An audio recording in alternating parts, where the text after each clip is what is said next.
I don't know why I'm making this video, something different for you guys. I thought I would just do a typical day off owner-operator shenanigans. So I got my little laundry list to do, and you always have this stuff, so let's get to it. The first thing, we're just gonna change some wiper blades. Pretty easy. And if you don't know how to do that, I'll show you. You better know how to do that, but we'll get up here and swap these out. Hold up. All right, pretty simple. Let's see, my old one's kind of coming apart down here. Just pop it off. I got these new ones. I was gonna get Rain X's, but I said these are just as good, and instead of 30 bucks, they were like 12 bucks. I don't know. Looks like you gotta open this little thing, snap it on, and then close that. So let's see how that works. Pretty simple, right? Pop them on, pop them off. I don't even know why I'm recording this. We'll do the other side and then we'll move on to something more fun. See you in a minute. Well, this is how the second one's going. Piece of crap. Well, they got to make something new on windshield wipers. One went on, one didn't. Just give me 2 minutes alone with an engineer. Luckily, I had a backup in the box. The old school kind without the fancy little flip.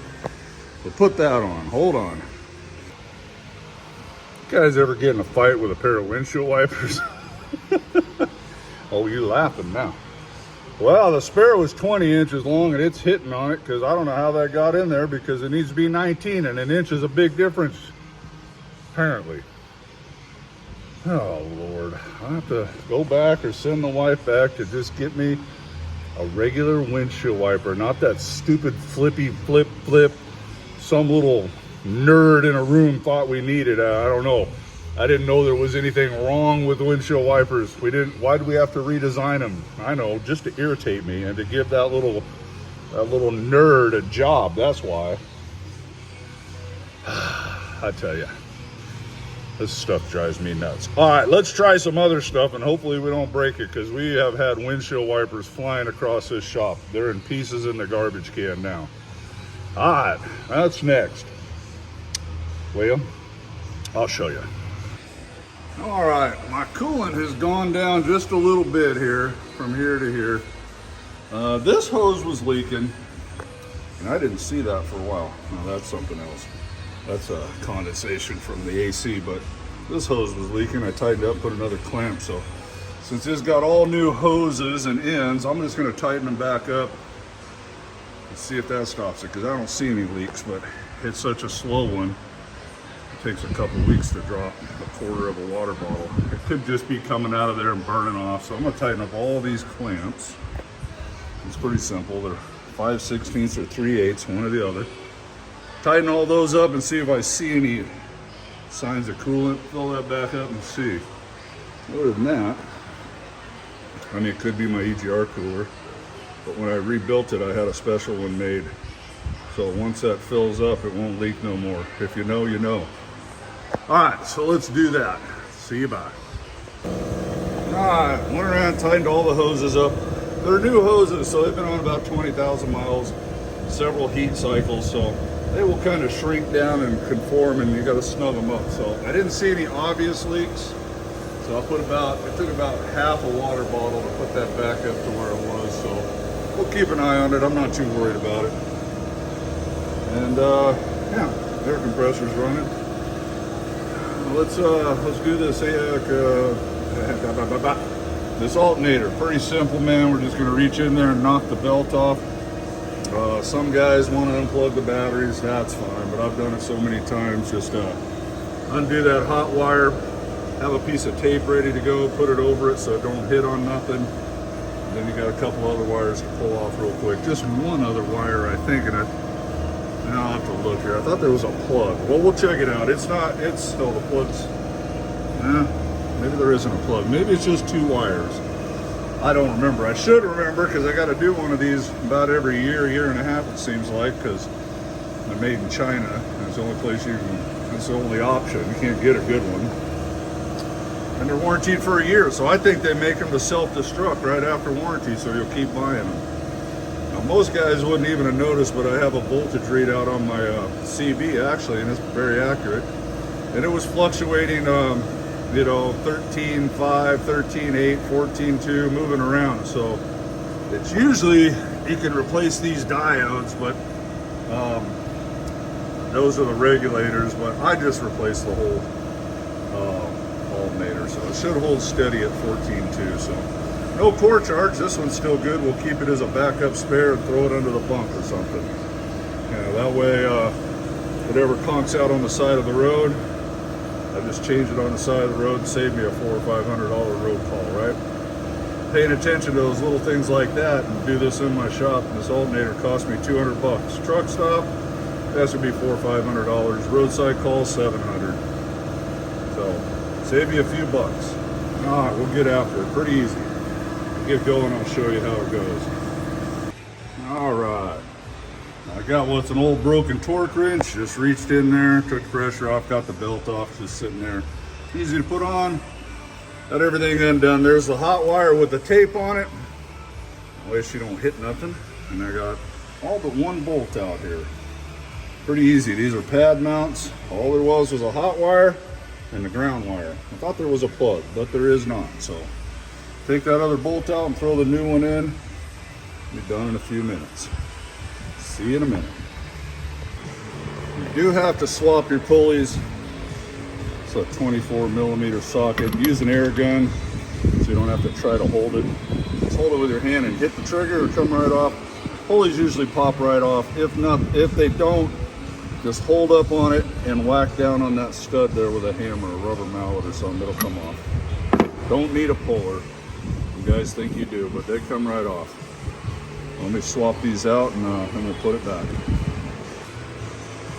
All right, I was able to pull that off by hand, easy, it came right off. Do grab, don't bare hand that because this will spin a little bit and those will cut you. So I just used a rag to grab it, or a pair of gloves, hit it with the air gun, and then clean out all that dirt out of there. Then just slide it on the new one. The new one comes with a new bolt. Use it because they're a tapered locking bolt. Don't reuse this one unless you have to. So we'll put that on here. So we can put this old one in the box and hopefully we never need it. I can't chew gum and walk at the same time. That's not going on. But anyways, we'll put it on there and there's the new one. I get these for $1.99 at the Freightliner dealer. They're brand new Delco Ramey. So. All right, moving along. Owner-operator days off. Like I said, I don't undo the batteries, but that is hot. So I'm tightening. I was coming down this way, but I keep my hand up in here so I don't arc it off the AC compressor. So just be careful when you're messing with the hot wire. All right, don't want to arc it. You could short out a computer or something, so be careful in here. All right, finish this up and show you. I'm almost done here. Just I'll put the belt back on, really. Zip tie these two hot and ground wires for that bracket, and that's it. Do this one with my eyes closed. See you in a minute. All right, all done. One last thing, make sure that belt is on there good. In fact, I'm gonna crawl under there. It looks like it's on that bottom pulley.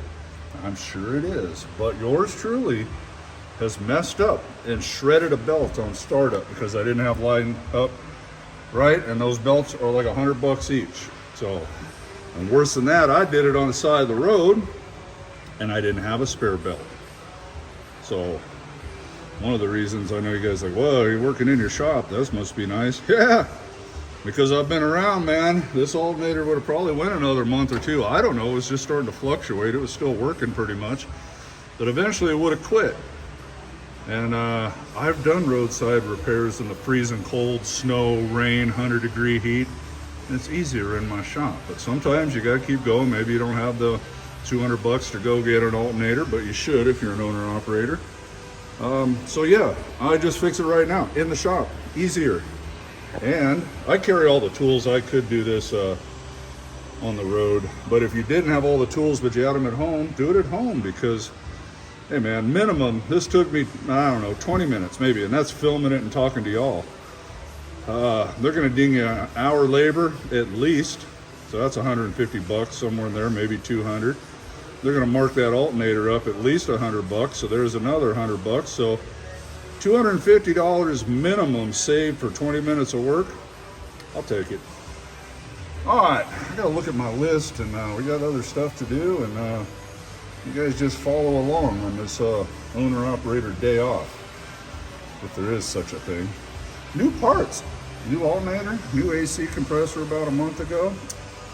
Old LMA. All right, we'll see you in a minute. Keep filming the stuff none of these other guys show you. The not so luxurious side of owner-operator business. See you in a minute. Would you looky there? What was I just saying? Can I get in here? Come on. See that? It looked like it's on. It is not on. Now, it probably would pop in place. I don't know. I'm going to have to call the wife out here. She's going to have to lift up on that wrench, and I'm going to have to reach in there and get that on that pulley all the way. Gosh darn it. It's almost like I knew that was a possibility. I didn't even make this up. I just got under here, and I'm all, would you look at that? What's that one thing? Would you look at that? I just say, would you look at that? Look at that. Would you look at that? I'm telling you, that's what I'm talking about. She is not on that pulley all the way, even though from the other side it looked like it was. So we'll get that straightened out.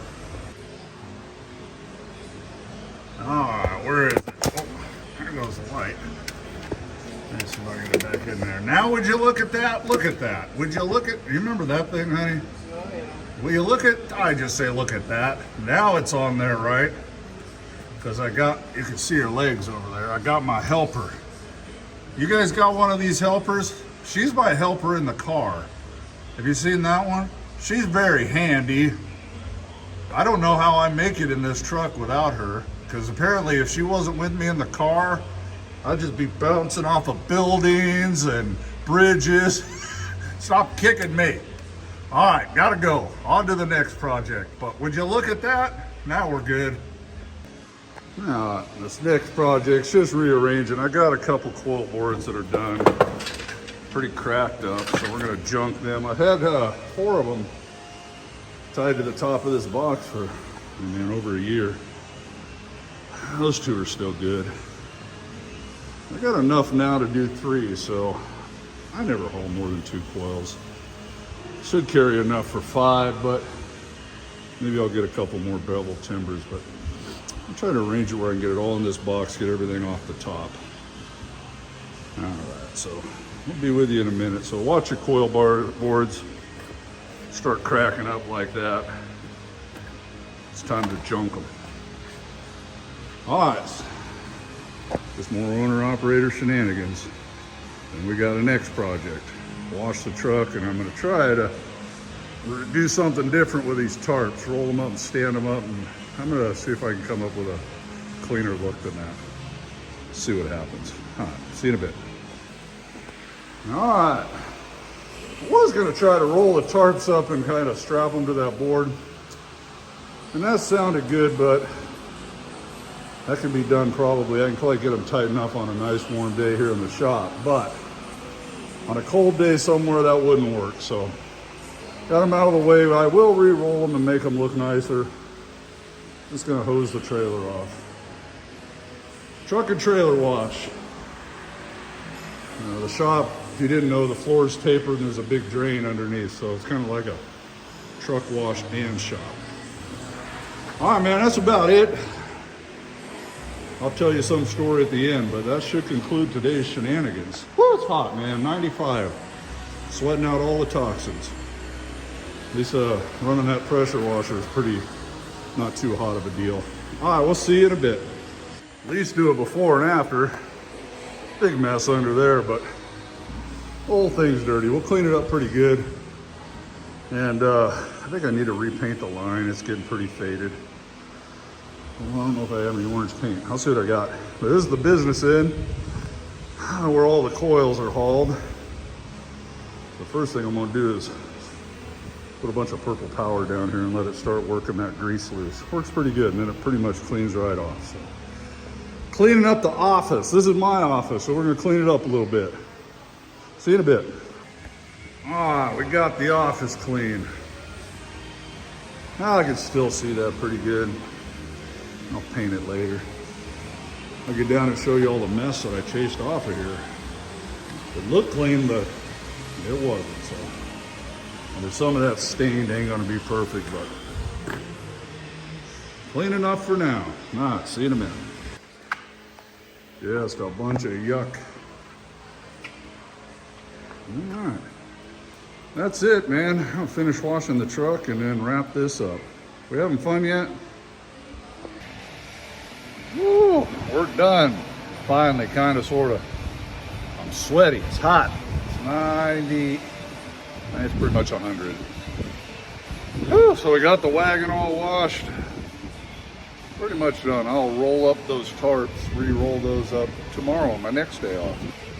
There is such a thing as a day off. Are we having fun as an owner-operator yet? I'll probably break that Alternator video out into its own video, but it'll be in this one too. So if you see that, you don't need to watch it twice. But somebody's searching alternator replacement. I think I've done one of those before. I don't know. All right, guys. Hope you had fun hanging out in the shop doing owner-operator day off shenanigans. I got to get in there and start it and make sure it works, because you can get a bad alternator right out of the box. Chinese garbage. And maybe I'll show you that. I'll show you that readout and how I knew the alternator was starting to go. Most people wouldn't notice that because on your gauge on the dash, you're not going to see the difference between 13.8 and 14.2. Not likely.